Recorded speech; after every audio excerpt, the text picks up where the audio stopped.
Some more breaking news here in NBA free agency as the Philadelphia 76ers are bringing back the hometown kid, Kyle Lowry, agreeing to a one-year contract to return to the Sixers. This is a good depth piece for Philadelphia to round out their bench, bring in a vet-min player who's affordable, but last year down the stretch played really well for the Sixers, was a part of that playoff rotation, an extension of the head coach and Nick Nurse on the floor, a player who Nick Nurse is very familiar with. And we've been talking about this possibility for a while here on the show, and all of those are reasons why you hit that subscribe button. We're closing in on 20,000 subscribers here on 76ers. Now, as you can see, the current tallies, 18,372 real ones worldwide are subscribed to this program. When breaking news happens, we always have you covered. We're actually live this afternoon on 76ers Now. We signed off a minute later. We saw this tweet from Shams Charania. Hit that sub button. As for that tweet, here it is. Free agent guard Kyle Lowry has agreed to a deal to return to Philadelphia. Sources tell The Athletic and Stadium. Kyle Lowry is going to be able to fulfill a couple of different roles for the Sixers here. If you need him to start some nights, he can do that, and he did that with the Sixers. On this team now, he's most likely going to come in off the bench. I imagine the starting five is still going to be Tyrese Maxey, Kelly Oubre, Paul George, Caleb Martin, Joel Embiid. But if you want to mix things up a little bit, switch things up, pivot, if somebody gets hurt, somebody has a rest night, you know that Kyle Lowry is more than capable of still starting games in this league. And in the playoffs, I thought in moments he played well against the Knicks. The numbers in the 23 games played with the Sixers after he was a buyout candidate by the Charlotte Hornets, after he was sent there in the Terry Rozier trade from Miami to the Hornets, 8 points per game, 4.5 assists per night, 44.5% from the field, and more than 40% from three. If Kyle Lowry gives you those numbers this upcoming season, that is a huge win. He's also going to come at a very affordable rate. There was some chatter that the Phoenix Suns were interested in his services. The Suns are a team that I think needs to get better point guard play. Last year, it was Bradley Beal playing out of position oftentimes, who had to bring the ball up, and because of that, that Suns offense was clunky. They didn't have anybody to really pressure the rim, initiate the offense, so Lowry was looked at as a fit there. He was looked at as a fit to the Los Angeles Clippers as they look to get rid of Russell Westbrook and bring in maybe a depth option behind James Harden. But Kyle Lowry, a player who can hit the three, I think Chip, the creation is still there. He still gives you defense. He's a very gritty player. He helps as a leader. He helps as a high IQ basketball player. We know that Kyle Lowry will always set a charge, and yes, sometimes it comes down to a flop, but if he gets the call, he gets the call. But most importantly, vet men can still play, can serve a couple of different roles on ball, off ball. I like it, and this is something that we predicted and wanted to see happen, and I think it's going to be applauded by a lot of Sixers fans right now in the comment section. Yeah, exactly. Look, we have been talking about Kyle Lowry for a long time to bring him back for another season after he had a stellar year for the Sixers after he arrived, after that trade deadline.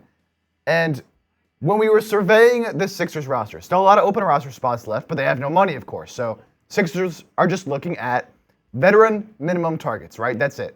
And when you look at all the veteran targets, Kyle Lowry is right up there as some of the best vet min targets left on the board for the Sixers to sign. And it just made so much sense, right? Like, why send Kyle Lowry elsewhere for the last few years of his career? Let him stay in Philly, where it's home, where he had such a great second half of the season and playoff run for the Sixers. And I love the fit as well because, you know, he can start certain nights if you absolutely need him to, but coming off that bench, he can play on ball if you want McCain to play off ball coming off the bench, or Lowry can play off ball and you can have McCain play on ball. So I think you also really needed a veteran presence in that locker room to help teach McCain and sort of, you know, if McCain isn't ready to go right away, you need a backup point guard. Maybe the Sixers never thought McCain was a backup point guard. Anyways, maybe they see him more as a two, as an off guard. Look, regardless, we've been talking about this for a while. It just made too much sense for the Sixers not to go bring back Kyle Lowry. I'm glad it happened. Going to be a 1-year deal minimum, and he's going to honestly outperform that minimum contract if he can keep up with what he was able to do this past season. Look, culture matters. Leadership matters. Veteran experience matters. Kyle Lowry is somebody who has won an NBA championship. He's very accomplished in this league. He won that title with the Toronto Raptors. He's a 6-time NBA All-Star, and that was all consecutive from 2015 through 2020. So he's not really far removed from being an All-Star player in this league, All-NBA third-team player back in 2016.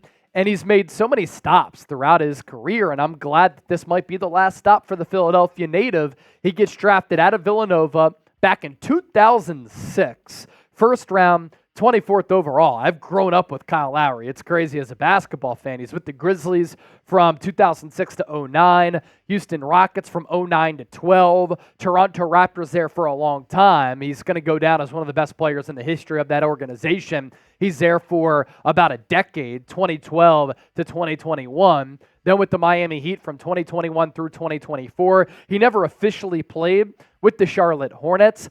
But what do smart organizations do? Smart organizations bring in players like this. They value players like this. So if Eric Spoelstra and Pat Riley, who are two of the finest basketball minds in the world right now, trusted Kyle Lowry, goes to show you that he should be valued by Philadelphia. He certainly is. And I think with how he played last year, how he led, the fact that he can hold up as part of a playoff rotation still at 38 years old is a big reason why Daryl Morey and Nick Nurse were advocates for him coming back. And it's a cool story at the end of the day, right? He grows up in Philly. He went to Cardinal Doherty High School. He goes to Villanova early in Jay Wright's tenure from 2004 to 2006. A great player with that program. He ends up being a first-round pick, and wherever he has gone, he has hustled. He has put in effort. He has had toughness. He has been gritty. All of those adjectives, if I use the right wording there, journalism degree at Temple, I just talk. Is it an adjective? I think it is, right? Those are all part of the fabric of Philadelphia. And so it's a cool story, but it's also a really good basketball fit, and it improves your squad as far as the depth that you have on this Sixers team. He can play point guard. He can play shooting guard. He can still defend at a really good level, and part of the reason why the Sixers were willing to move off of Patrick Beverley, you weren't going to get that same defensive intensity or same defensive play. Maybe you take a little bit of a drop off there as far as the defense goes, but Kyle Lowry is an offensive player a lot better. And it's not like you saw a huge gap between Patrick Beverley and Kyle Lowry. There were so many rumblings behind the Sixers adding Kyle Lowry via the buyout market. They do. And then the rumblings behind them bringing him back in NBA free agency. They do. So your one-word reaction to Kyle Lowry returning home. Solid, depth, Philly. Let's go. For Chip, I'm Chase. Thanks for watching. Don't forget to hit that subscribe button whenever breaking news, regardless of where we are. We're bringing you some content here on the show.